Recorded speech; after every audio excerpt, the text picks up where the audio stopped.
my tema vir die week is ambassadeurs vir Christus.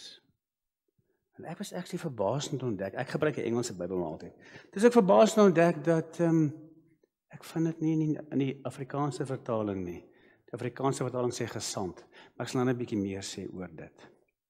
Maar kom ons lees gou, 2 Korintiërs 5, ek het die hele hoofstuk vir ons op, ek moet so stadig deurwerk, en ek gaan die loop van die week gaan ek 'n paar keer staan by sekere verse, van hierdie hoofstuk. Kom ons begin, daar vers 1. Ons weet dat, wanneer ons aardse woning, wat maar 'n tent is, afgebreek word, ons 'n vaste gebou in die hemel het. Dit is 'n woning wat nie deur mense gemaak is nie, maar deur God, en dit bly ewig staan. Ek glo dat wat hy hiervan praat van ons aardse woning, verwys na ons lewe hier op aarde. Ons lewe hier op aarde is soos in 'n tent. Niemand van ons gaan vir altyd bly nie. Dit is iemand eendag gesê het, die ewige lewe is nie net Christene wat vir ewig gaan lewe nie, almal gaan vir ewig lewe. Maar die term ewige lewe bepaal eintlik wat die kwaliteit van die ewige lewe gaan wees. Hulle wat Jesus verwerp het, sy kwaliteit gaan ewige hel wees. Maar vir ons wat Jesus ken, gaan dit ongelooflik wees. Ongelooflik. Wat die dood betref, ek sal nie sê ek is opgewonde oor die idee van dood gaan nie, maar ek is nie bang vir die idee van dood nie. Want wanneer jy dood gaan as 'n kind van die Here, upgrade jy. Jy gaan van 'n tent na 'n hemelse woning. En in 'n ander plek in Korintiërs staan dat dit wat ons nie kan indink nie, dit wag op ons in die hemel. Die hemel is ongelooflik. Wanneer ons by 'n graf staan en huil van 'n kind van die Here, huil is maar vir onsself. Ons sal hom mis. Maar daai persoon gaan nie vir 'n oomblik wil terugkom nie, want hulle het ge-upgrade. Hulle het hierdie tent verruil vir 'n hemelse woning wat ons nie kan indink hoe amazing dit is terwyl ons op aarde lewe nie. Kom ons gaan aan vers 2.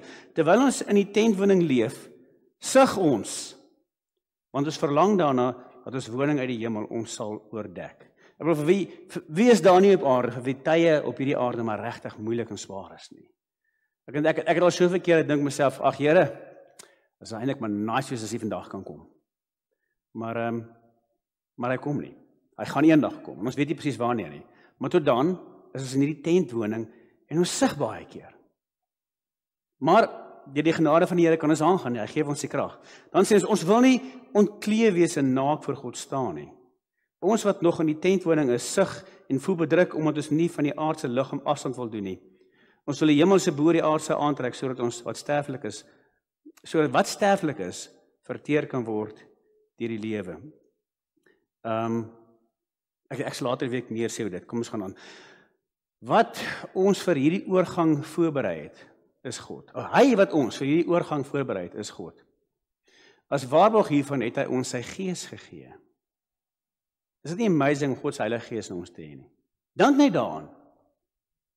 Die God van hierdie heelal. Die een wat as hy iets maak, dan hy lig nie 'n vinger nie, hy sê net, laat dit daar wees en is daar. Kan jy imagine hoe groot is God? Hierdie incredible, ongelooflike groot heelal.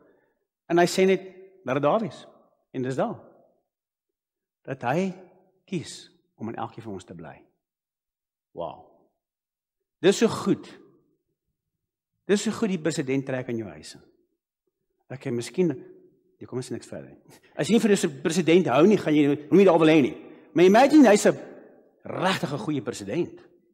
En hy trek in jou huis en sê ek gaan vanaf hier bly. Wat gaan jy doen? Jy gaan nee, president, is jy seker? Maar moet ek gaan? Nee, God kom bly in ons. Dis incredible dat hy in ons bly. En vers 6, daarom is ons altyd volmoed.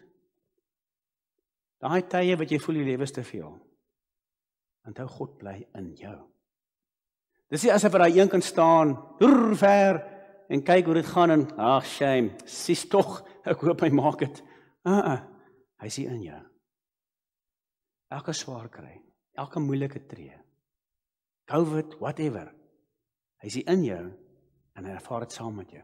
En dis ek my gesê het in Psalms, al gaan ek deur die dal van doodskade weer, is U met my. En Dawid het gesê, in 'n tyd wat God nie aan hom gebly het nie, want die Heilige Gees is nie uitgestort daai tyd nie. Ons is nog meer bevoorreg as Dawid, en as Dawid kon ervaar dat God met hom was, daai tyd, hoeveel te meer ons van vandag. Kom ons gaan aan. Sê vers 7 nie. Nee, wag. Daarom is ons altyd vermoed. Ons weet dat, solank as ons in die liggaam bly, ons nog nie by die Here woon nie, want ons lewe deur geloof en nie deur wat ons sien nie. En dis die challenge. As ek nou in die hemel is, of as ek God fisies in my huis sien, maklik. Maar Matteus sien jou nie, Matteus voel hy ver. En dan moet jy in geloof vashou aan die wete dat God is in my. Hy het gesê hy is. Hy het gesê hy gaan nooit gaan nie. So hy is in my.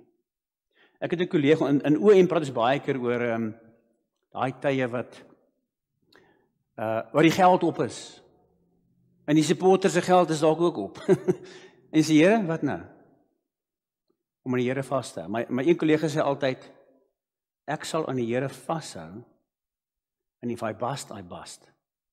Bedoelende, ek gaan aan God vashou, en ek gaan nie vir God alternatiewe planne, ek gaan nie backup plans vir die Here maak nie. Ek gaan sê, weet jy wat, ek gaan die Here vertrou, maar net in geval hy nie deurkom nie, ek het 'n plannetjie, moenie worry nie. Ons moet op 'n backup planne maak met die Here. Hy is in jou, en hy gaan jou nooit verlaat nie. En, if you bust, you bust. Ek het, een keer sit ons voor 'n groot uitdaging, ons het 'n redelike meneer van 'n munisipale rekening gekry, en ek sê vir my vrou, ons gaan bid. Maar as die Here nie deurkom nie, en hulle sny ons krag af, gaan ons nie alleen wees nie. God is steeds met ons. Maak nie saak wat jy deurgaan nie, God is steeds met jou. En dit is 'n ongelooflike ding te besef. En ek wil jou challenge op vanoggend weer, maak dit regtig joune. Jy is nooit alleen nie. God is altyd met jou. Dan vers 7, kom ons gaan vers 8. Ons is volmoed. Ek wil as dit nie jy moet gee, weet ek nie wat gaan jy moet gee. Ons is volmoed, en sal liewer ons verblyf in die liggaam wou verlaat, om by die Here te gaan woon. Ek dink ons almal, as die Here vir ons almal vanaand in ons slaap wegvat, en ons in die hemel aanvat, en wat sien wat wag op ons, en volgende oggend word jy wakker en jy's weer hier, gaan ons almal al van, ag genade Here, kan ons nie nou eindig hier nie, ek wil nou soontoe gaan. Want die beste wat hierdie aarde vir jou kan bied, is nog steeds 'n ashoop teen wat op ons wag. So, maar die Here het ons hier vir 'n rede. Goed, vers 9, maar of ons hier woon of daar woon, ons net een wens. En dit is om te lewe soos hy dit wil. Solank as jy op aarde is, moet dit ons hooffokus wees. Mag dit wees wat jou aan die gang kry elke oggend. Toe ek in Noord-Korea was, die vat hulle ons na dis 'n museum, kan ons sê die geboorteplek van hulle leier wat hulle aanbid, Kim Il-sung, die huidige leier se oupa. En dis net 2 sulke ou huisies met 'n klompie meubelstukkies en goeders. Eintlik dis nou maar te sê, in terme van die museum is net maar bitter boring. Jy stap net so verby, loop aan die ander kant en dan gaan jy weer. Ons is klaar. En die vra die toergids vir my, "What did you get out of this?" Nou, how was it for you? En ek sê vir hom, "Wel, ek gaan net vir myself boring." Ek gaan sê, "Wel, okay, but it's net 'n museum." Nie vir my veel gesê nie. Toe vra ek vir my, "En hoe was hierdie besoekie vir jou?" Toe sê, dit het my opnuut geïnspireer om my alles te gee om te lewe vir my land, soos ons groot leier geleef het vir sy land en ons mense. Toe sê ek, dis hierdie ou sit, dis wat om in die bed kry die oggende. Die motivering dat hy sal lewe vir sy land, soos wat hulle leier geleef het vir sy land. Ons moet so gemotiveerd wees deur God. Opstaan uit die bed en sê, Here, hoe kan ek vandag lewe? Soos wat U wil ek moet. Dat dit U sal verheerlik. As ek daar kyk, voel ek van bitter jammer. Sy leier is amper sy God. Ek ken die waarheid. Ek ken die een wat die werklike moeite werd is om te volg. Hoe gereeld stop is dit en sê, is dit wat God dryf regtig wat my dryf? Of het ek begin raak, wat dryf my is wat my dryf, my begeertes. So af en toe moet ons net 'n bietjie stocktaking doen. Sê, Here, is U wil steeds wat ek najaag? Of is ek tevrede om nie regtig eers te weet wat U wil is nie? En ek praat vir myself, ek challenge net julle, ek challenge myself op vanoggend. Ons moet regtig vir onsself gereeld vra, wat is God se wil? En as ek nie gepla is nie, dan moet jy ook begin berou. Want dis die enigste ding wat die moeite werd is om voor te lewe. God se wil. Vers 10, ons moet immers almal voor die regterstoel van Christus eendag verskyn. O toggie. En wat Jesus sê by 'n ander plek, party mense se werke, almal se werke getoets word met vuur. En dit wat jy voor geleef het, party se ouens gaan opgaan in vlamme, want dit was strooi huisies waarvoor hulle geleef het. En ander mense sin was goud. Wow, goud. So 'n paar jaar gelede is 'n ouetjie dood wat na 'n stam gaan uitreik het op die Sentinel-eilande. Julle gehoor van daai storie. John Allen Charles was die ou se naam. Kan ek as jy hande, wie kan dit onthou? Okay. Dis 'n groep op 'n eiland in Indië, naby Indië. Hulle maak almal dood wat land aan wal sit. Hulle soek niemand daar nie. Die Engelse was eendag daar met 'n weermag en obviously toe kon die man hulle nie afskop nie. Hulle het so 'n bietjie rekord geneem en die ouens getel en toe is hulle weer weg. En van toe af niemand nie. Vissermanne wat skipbreek lê word vermoor. En John Allen Charles gesê, Here, hy ons ken nie hier nie. En hy het gegaan. Ons het dit gemaak. En die wêreld, party het gesê, wat 'n idioot. Die owerhede sê nie, ons moenie so toe gaan net toe tel ons siektes op. Die wêreld het gesê, wat 'n idioot. Sien en hy gesê, ai, dit is so tragies. Maar John Allen Charles, hy het gesê, ek het nie def wees nie, maar wie gaan vir hierdie mense van Jesus vertel? En sy werk gaan goud wees wanneer die hemel kom. Wanneer die Here eendag gaan toets, is daar nie 'n strooietjie wat opgaan nie. Hy was oortuig die Here het hom geroep, gesê, Here, whatever. As U 'n wonderwerk doen en ek kan met hulle deel, dan sal ek. En as my lewe 'n offer moet wees vir die mense se redding, then so be it. Dis nie wat ek sal verkies nie. Ek sê iedereen met hulle Jesus wil deel. Maar op die eind wist hy wat gebeur het. Het hy sy lewe vermors? Nee, meneer nie. Hy het sy lewe afgelê vir die evangelie. Daar's oor die 100 lyke op Mount Everest. Manne wat gesterf het vir 'n berg. Wat 'n mors van jou lewe. Ja, wat 'n vermorsing van jou lewe. Sterf vir 'n berg. John Allen Charles het gesterf vir 'n volkegroep op 'n eiland. En wie weet wat die Here gaan doen daarmee? Wie weet? Daar het seker, ek is oortuig gehad, in die gees het die mense goed gebeur wat ons nie van weet nie. Maar die Here weet. Die Here weet. Vers 10. Ons moet immers almal voor die regterstoel van Christus verskyn, sodat elkeen kan ontvang volgens wat hy tydens sy aardse lewe gedoen het. Of wat nou goed was, of kwaad.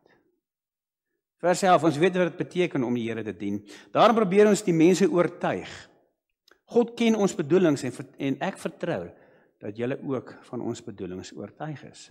Ons prys onsself nie opnuut by julle aan nie. Ons gee julle juis eerder aanleiding om trots te wees op ons, sodat julle 'n antwoord kan hê vir die wat trots is op die uiterlike en nie op die innerlike nie. As ons in geestesvervoering was ons dit vir God. En as ons by ons verstand is ons dit vir julle. En die volgende is my van die mooiste verse in die hele Bybel. Die liefde van Christus dring ons. Omdat ons tot die insig gekom het, dat een vir almal gesterf het. En dit beteken dat almal gesterf het. Wie is daai een? Natuurlik Jesus, wat vir ons gesterf het. En hy het vir almal gesterwe, sodat die wat lewe, nie meer vir hulle self moet lewe nie, maar vir hom wat vir hulle gesterf het en uit die dood opgewek is. Wow. Sjoe. Ek het een keer, dan kan ek net presies waar staan, dit is in Korintiërs. Sit ons 'n klomp oë-emmers en ons lees 'n stuk en na 'n vers van Paulus sê, ek sterf daagliks. En ek dink, wat? Ek weet wat ek bedoel. Paulus sê, daagliks staan ek op en sê, Here, ek sterf my wil. Ek lê my wil neer. Ek lê my gemak neer. Ek lê alles wat ek begeer neer, want ek wil net vir U lewe. En ek dink myself, sjoe, ek weet nie of ek eers maandeliks sterf nie. Paulus sê, sterf daagliks. En ek gaan nie sê, ag nee wat, Paulus sê, bly werk vir jou, werk nie vir my nie. Dit is God se gees wat Paulus geïnspireer het. Dis eintlik wat God van ons vra. Om elke dag te sê, Here, ek sterf. As jy Jesus as jou redder aanvaar, hierdie wil ons almal vir onsself toeëien, wil ons nie? Jesus het vir ons gesterwe, en dis kom ons ewige lewe het. As jy nou doodgaan, reguit in die hemel in. Ongelooflik. Ongelooflik. Net nie prentjie te skep. Onthou jy daai voorval wat Dawid, die ark, in die verbondsark het iewers by ou se huis gestaan. En toe hoor Dawid, die Here seën daai ou uit sy sokkies uit. Hoekom? Want die ark het God se teenwoordigheid verteenwoordig. God was daar. God is dis waar ek bly. OK? Toe sê Dawid, daai ark moet na my paleis toe kom, moet hier in Jerusalem staan. En hy laat die ark bring, maar hy volg toe nie die regulasies wat God gegee het nie. Hulle sit die ark op 'n, dink was op 'n wa. En 'n osse het dit getrek. En daar was 'n ou wat voorgesit het. Dink staan was Uria as ek nou reg onthou, nê. En toe die ding beweeg, gebeur iets en die ou dink die hele ding raak wankelrig en hy dog die ark gaan dalk afval. En hy gryp die ark om hom te stabiliseer, dat hy nie val nie. En die woord sê iets wat my baie jare net, ek was van, wat? Here, dit maak nie sin nie. Daar staan, God se woede het ontvlam teen hierdie ou, en het hom doodgeslaan. Net daar. Ek dacht net, maar Here, hoe is dit moontlik? Die ou wil goed doen. Hy wil keer dat die ark afval. Hoekom het jy hom doodgemaak, en hoekom het jy van hom kwaad geword? Dit het iemand ene verduidelik het. Toe hierdie ou aan die ark vat, waar was hy? Direk in God se teenwoordigheid. As wat? As 'n sondaar. Want daar was nog nie 'n Jesus wat vir sy sondes gesterf het en hom skoon gewas het nie. As daai selfe verhaal vandag plaasvind, kan Uria op die ark dans en hy sal niks oorkom nie. Want hy sal in God se teenwoordigheid wees en God sal sê, skoon gewas teen my seun, 'n heilige. Dit is wat Christus vir ons kom doen het. Dit is ongelooflik wat hy vir ons kom doen het. En totaal onverdiend. Maar dan sê hy het dit vir ons gedoen, en nou moet jy weet, jy behoort nie meer aan jouself nie, jy behoort nou aan hom.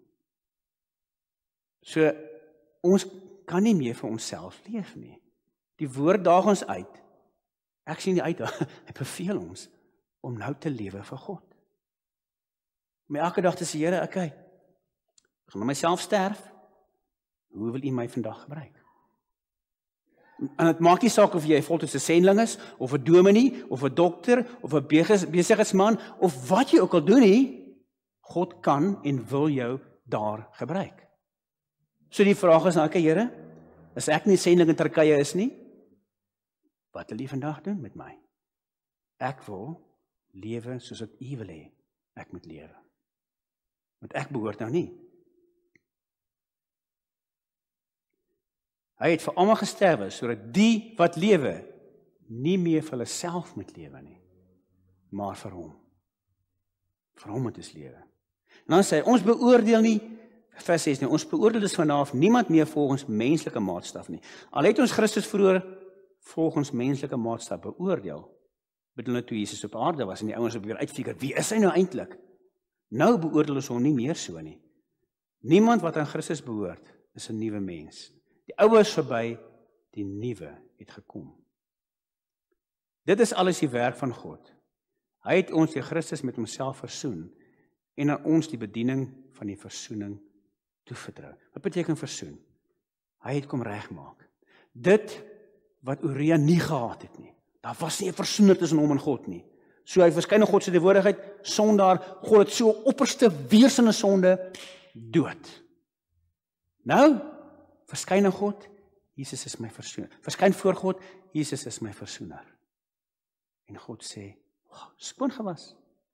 Ek sien geen fout nie. Welkom. Ek moet sê, as ek myself dink, kan ek nie dink dat God my so kan sien nie. Maar dit wys jou ongelooflik, is dit wat Jesus vir my gedoen het. Wow, voor God, en hy sê, skoon gewas.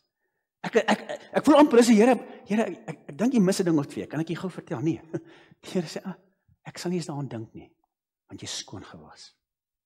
Maar, dan sê hy het hierdie bediening nou aan my kom toevertrou. Wat beteken dit? Beteken nie ek raak die versoener nie. Volgende vers sê dit, die boodskap van die versoening, bestaan daarin, dis wat God in my toevertrou het.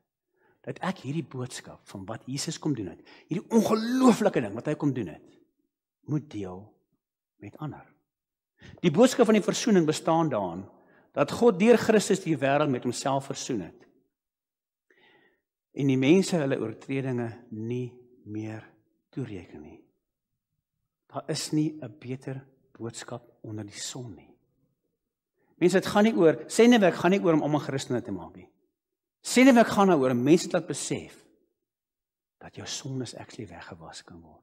As jy na Indië gaan, seker tye van die jaar, sien jy hoe bad die mense daar, ek sê regtig die jaar, maar seker tye is daar groot getalle. Sien jy hoe bad hulle self daar in daai vieslike Ganges rivier. Hoekom? Want daai Hindus het 'n bewustheid van hulle sonde, maar hulle het nie 'n cooking clue hoe om skoon te kan afval nie. Geen idee nie. En dink hulle self van daai vieslike rivier was. Daai rivier is regtig vieslik. Hulle is party ouens begrawe die mense, maar hulle begrafnisse sit op 'n vlot, steek dit in die brand, dan brand die vlot uit en die vlot sink in die lug om dryf van die rivier af. Jy kan self dink hoe onhygiënies is daai rivier. Dan klim hulle in daai rivier in, probeer hulle self skoon was van hulle sondes, en dit doen niks vir hulle nie. Want net hierdie boodskap. En dis die boodskap wat die Here ons vertrou het. Hy wil ons gebruik om mense te help uitvind hoe hulle kan skoon kom. Vers 20. En dis my hoofvers vir die week. Ons tree dus op as gesante. Nou, wat is die verskil tussen 'n gesant en 'n ambassadeur? Ek persoonlik voel die Afrikaanse vertalers het net die verkeerde woord gekies daar. 'n Gesant is 'n verteenwoordiger van die regering. Dit kan enigiemand wees. 'n Ambassadeur is die hoogste verteenwoordiger van die regering. En jy gaan kyk na die Grieks gee verlening aan beide. Jy kan sê gesant of ambassadeur. Maar ek sê nou vir julle is God se hoogste verteenwoordiger op aarde. Want God het julle gekies om die evangelie te deel. Nie die engele nie. So af en toe gebruik jy 'n engel. Maar God het ons gekies. Ons is God se plan A om die evangelie uit te kry, en plan B, en plan C, en plan D, al die tot plan X. God het nie 'n ander plan as ons om die evangelie uit te kry nie. Want ons is sy ambassadeurs, sy hoogste verteenwoordiger op aarde. As ons dit nie doen nie, gaan niemand anders dit doen nie. En God het elkeen van julle geroep nie om betrokke te wees. Ons is ambassadeurs van Christus. En dit is God wat deur ons 'n beroep op julle doen. Ons smeek julle namens Christus, aanvaar die versoening met God wat hy bewerk het. Christus was sonder sonde, maar God het hom in ons plek as sondaar behandel. Die ou vertaling sê, God het hom sonde gemaak in ons plek. Elke vieslike sonde wat jy aan kan dink. Christus het in die kruis gesê, dis ek. Ek vat dit. Blameer my. Sodat ons, deur ons eenheid met Christus, deur God vrygespreek kan word. As daar 'n sonde van jou was, wat Jesus nie op die kruis verteenwoordig het nie, dan kan jy nie gered word nie. Hy het elke enkele een verteenwoordig op die kruis. Mense, die evangelie is net die ongelooflikste gebeurtenis. Dit wat Jesus kom doen, is die ongelooflikste gebeurtenis in die geskiedenis van die mensdom. Dit is incredible wat God vir ons kan doen het. En as kyk hoe die wêreld leef en dink myself, hoe kom hierdie Here dit ooit gedoen? Ons verdien dit nie. Ons het nie eens so bietjie nie. Maar tog het God dit kom doen. Dis ongelooflik. As 'n ander vers ding is in Titus waar hy sê dat die liefde van God vir die mens verskyn. Maar ek sê die Hebreëse woord is 'n woord wat letterlik sê mense liefde. God is 'n mense liefhebber. Dis wat God is. Jy kry rekenaarliefhebbers, sportliefhebbers, wat anders se liefhebbers. God is 'n mense liefhebber. Dis hoekom hy dit vir ons kom doen het. Om ons te red. Nou, vers 20 is vir my nogal 'n verskokkende vers. Wat die Here hier sê, ek gaan net vinnig noem, later die week meer stil staan hierby. Ons tree dus op as ambassadeurs van Christus. So wanneer jy uitgaan om met iemand te praat, dan verteenwoordig jy God. Okay? En dit is God wat deur ons 'n beroep op julle doen. En hoe wat sê die volgende? Ons smeek julle namens Christus. Aanvaar die versoening wat hy bewerk het. Smeek? Wie van julle het al ooit iemand gesmeek om 'n Christen te word? Ek het nie. Ek gaan julle smeek nie, ek gaan net vertel, as jou keuse of jy wil. Hy sê, ons smeek julle. En let op, wanneer hy gesê het, die gebied deel het voor dit, ons smeek julle namens, wat is die lyn voor dit? Dit is God wat deur ons 'n beroep op julle doen. Dus ek sê, dis nie Paulus wat sê ek smeek julle nie. Dis God wat sê ek smeek julle. God. Hoekom sal God ons smeek? Wanneer smeek mens? Soos 'n boemelaar op sy knieë. Wanneer ek smeek jou, ek smeek my, help my. Ek het voor my huis het 'n ou gekom en gesê, het niks nie. Toe sê ek van my geld is ek min. Ek kan jou nie help nie. Toe sê op sy knieë voor my, sê meneer, ek smeek jou, help my. Dis hoe God is oor die evangelie. Wow. Dit is hoe swaar die wêreld se verlorenheid op God se hart is. Dit is nogal iets. Ek gaan vanaand gedink gaan vanoggend se tyd. Ek gaan vanaand bietjie gesels net meer oor wat beteken ambassadeur van Christus. Wat is 'n ambassadeur? Kom ek skiep gou vir die slides. Afghanistan. Julle almal weet in Afghanistan aangaan. Okay? Voor by Afghanistan kom. Nee, wat is by Afghanistan is? Ek het 'n bietjie Afghaanse klere hier vanoggend. So terwyl ek nou net ou teempie het, kom ek trek gou hierdie aan.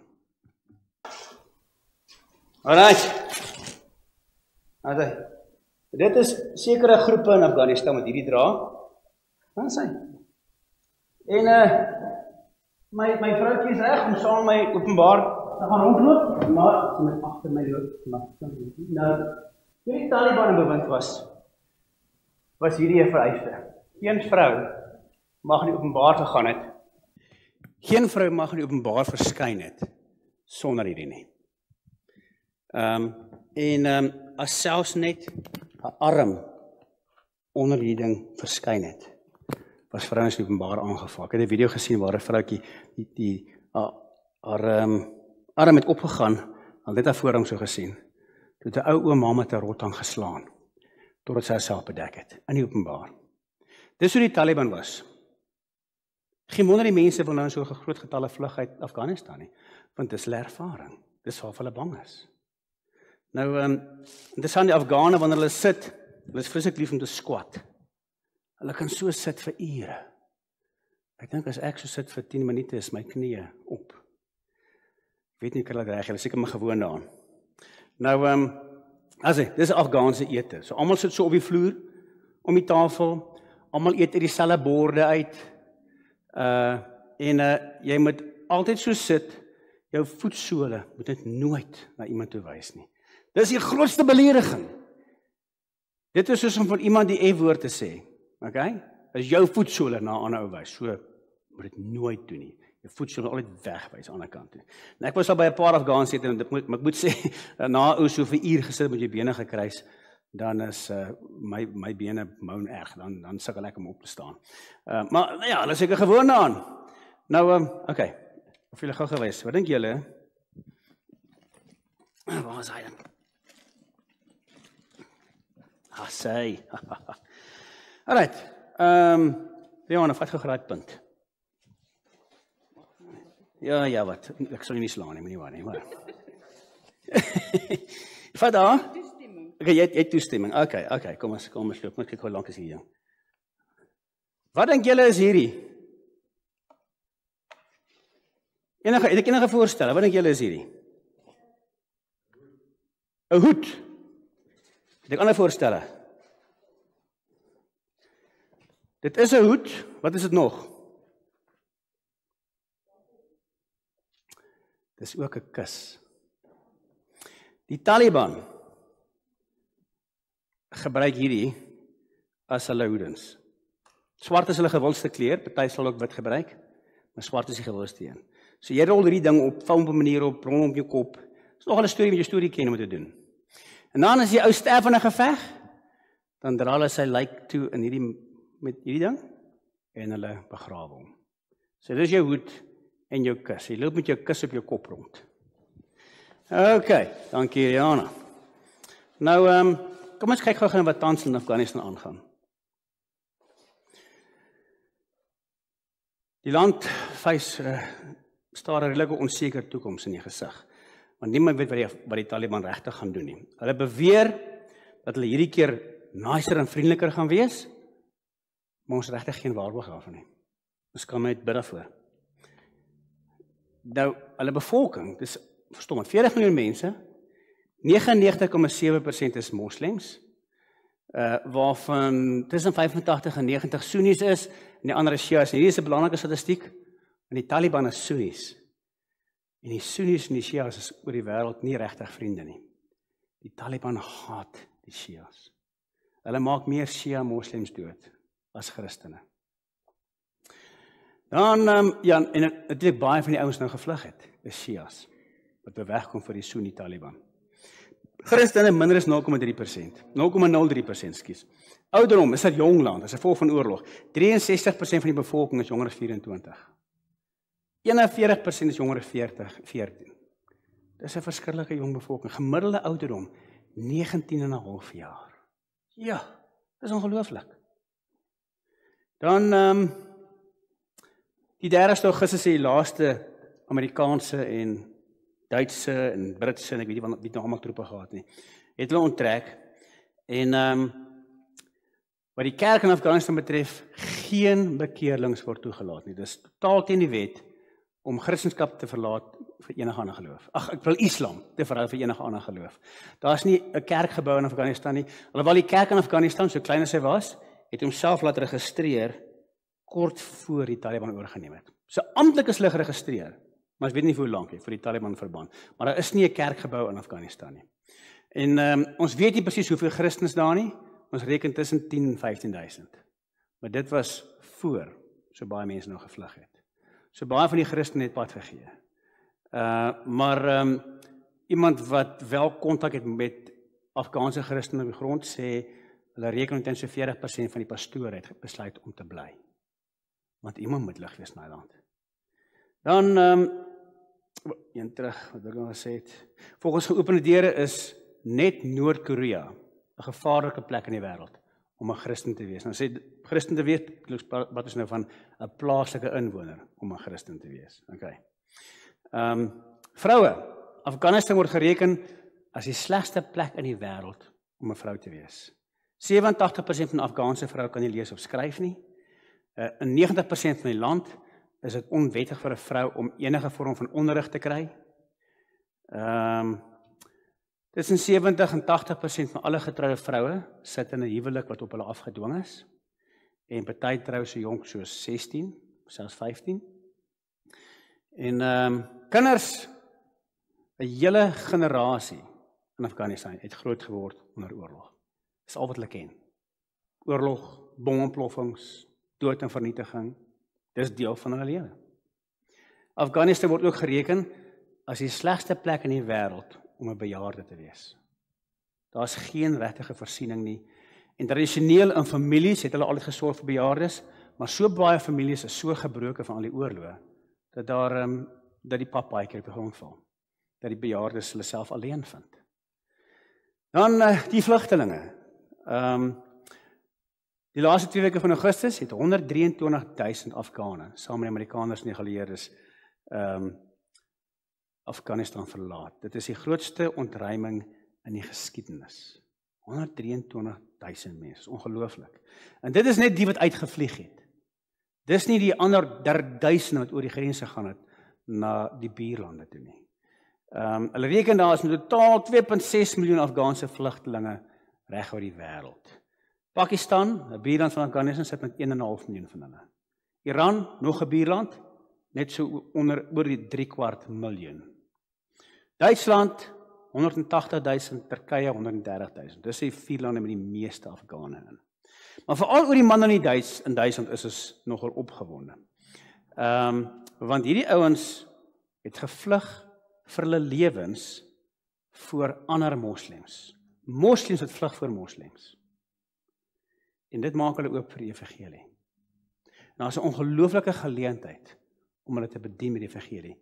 En in Duitsland was daar Christene wat gelukkig wakker geskrik het. Maar nie net dit nie, was nie net Christene nie. Hierdie ouens wat ek so half by kerk het afgedwing. Want hulle sal na 'n kerk kom en sê, ons is moeg vir Islam. Vertel ons wat julle Christene glo. En baie keer moes daai Christene self van uitvind, hoe evangeliseer ons mense? Ons het dit geen dekades gedoen nie. Dr. Detlef Ploeger is 'n sendingkenner in Duitsland. En hy sê oor die laaste 5 jaar het so wat 50.000 moslems in Duitsland ware volgelinge van Jesus geword. 50.000. Wow, wat 'n getal. Meeste van ons Iranese, Siriërs, Afghane en Irakese. Daar's 'n kerk in Hamburg, 1000 lidmate, almal Iranese en Afghane. Nog 'n kerk in Berlyn, blykbaar 1.500 lidmate, dis omtrent die helfte van hulle is Iranese en Afghane. Dr. Ploeger het gesê, die vlugtelinge is die bloedinspuiting van die kerk in Duitsland. Hy sê, as dit nie vir die vlugtelinge was die kerk in Duitsland vandag in baie, baie slegte toestand. So God se wees baie keer so misterieus. Hy laat daai brutaliteit in Afghanistan toe, om 'n kerk wat absoluut gevrek en aan die slaap geraak het, wat aan die kwyn was in Europa, tot hom wakker skud en lewe te bring. As 50.000 Christene vandag meer in Duitsland, as wat daar 5 jaar gelede was. En hulle is almal gewese moslems. Wow. En ek bid dat hierdie ouens meer aan die brand sal wees vir die Here, as die Duitse Christene. Want hulle weet wat dit is om verlore te wees. Hulle weet wat dit is met lig, om met duisternis te wees. Voor ons afsluit, kan ek vra, kry vir jy gou 'n gebedspartner, dan bid ons gou vir Afghanistan. Okay. Bid dat die geheime kerk sal groei in eenheid en in getalle. En bid vir Christene, nie net vir hulle beskerming nie, maar ook vir hulle volharding. Party van hulle gaan gevang word. Party van hulle gaan gemartel word dalk, of dalk sou dit geskryf word. Bid dat die Here vir hulle krag sal gee vir wat hulle ook al in die gesig staar. Bid vir die Taliban en ander wat die Christene vervolg. Bid dat Saulusse Paulusse sal word. Dat hierdie manne wat met soveel passie doen wat hulle doen dit vir God, dieselfde sal doen vir die ware God. Bid vir Afghanistan se 2 leiers. Wat is die manne se naam? Kom ek sê net die vanne uit. Daar's hy. Akun Zada, okay, whatever. Abdul Barabar. Dis die 2 leiers van die Taliban. Bid vir hierdie manne, obviously vir hulle bekering, dat hulle goeie leiers sou wees. Maar dan ook die Taliban gesê ons gaan vroueregte respekteer. En die wêreld is van ja, as dit ooit gaan gebeur. As ons bid, kan dit gebeur. God kan enige hart wat hart is verander en omkeer. Dit is in ons hande, jou waarskynlik om dit moontlik te maak. Kom ons bid dat die Taliban actually hulle woord gestaan sal doen en vroueregte sal respekteer in die land. En laastens bid vir Afghaanse vlugtelinge in die buiteland. Daar's 'n venster vir geleentheid om hierdie te bereik met die evangelie. Maar as die kerk te lank wag, dan raak hulle gesettel, hulle kry werk, hulle gaan aan en hulle is nie meer oop nie. Kom ons bid dat die Here meer evangeliste sal opwek om hierdie te bereik vir die evangelie. So, gaan gou so 'n paar minute. Kry vir jou iemand saam te bid, Dan bid ons vir hierdie paar punte en dan sluit ek vir ons af vir die oggend. Here, dankie dat U almal in Afghanistan ken, by die naam. En ons staan net verstom dat wel Christen in die land is, en te hoor 'n party besluit om nie te gaan nie. En Here, ek wil bid dat U die kerk wat daar is ook om bemoedig en versterk, en dat nie almal sal vlug nie. 'n Party sal besef, U het ambassadeurs in hy land nodig, en dat hulle se bereid is, Here, maar ja, ons lewe nie vir onsself nie. Ons lewe vir U, en dat U dit sal gebruik. Here, ons wil U vertrou, dat die wêreld kyk na Afghanistan en dink, dis verby. Maar niks is ooit verby nie, want U is ultimately in beheer. En ek wil bid, dat in midde van 'n Taliban-regering, daar in Afghanistan 'n kerk sal ontstaan, wat ons in ons wildste drome nie sou kon imagine nie. Dat somehow, in midde van hierdie ekstreme liberalisme, 'n kerk wat aan die brand is, wat onverskrokke is, sal opstaan. Asseblief, Here. En ek bid vir Taliban leiers om U te vind. In Jesus naam. Here, dankie dat U ons wil gebruik. Ons is U ambassadeurs. Ek wil bid dat die passie wat U het vir mense soos Afghanistan, vir baie van ons, Here, dis moeilik, ons ken nie die mense, ons kyk na die nuus en ons dink net, shame. Maar ons ken hulle nie persoonlik nie. U ken elkeen persoonlik. Dis die werke van die hande. En die feit dat ons so verlore is, breek U hart. As U bereid is om mense te smeek, Here, kom verander ons harte, vergewe ons dat ons harte baie keer so hard is. Dat ons baie keer amper al van, ag, of jy nog gered is of nie, dis sy saak. Here, vergewe ons, dat ons nie so passievol soos U voel nie. Kom keer ons harte om, gee ons daai selfe passie, dat ons ook vir mense sal wil sê, ek smeek jou, word versoen met God. Kom haal ons hart uit van hart uit, geef ons U vleeshart, en mag dit ons dryf, Here, om te lewe vir U, en nie vir onsself nie. Mag U die een wees, wat ons die motivering gee elke dag. As 'n ouetjie in Noord-Korea vir Kim Il-sung kan lewe, Here, ons het miljoen keer meer rede om vir U te lewe. Kom help ons, Here, om vir U te lewe. Asseblief, Here, want ons is U ambassadeurs. Ons beveel vanoggend sê, Here, ons meld aan. Vergewe ons as ons so dikwels afwesige ambassadeurs was. Ons wil aanmeld, Here, en sê, Vader, gebruik ons. Ons is U ambassadeurs. Ek bid dit in Jesus se naam. Amen.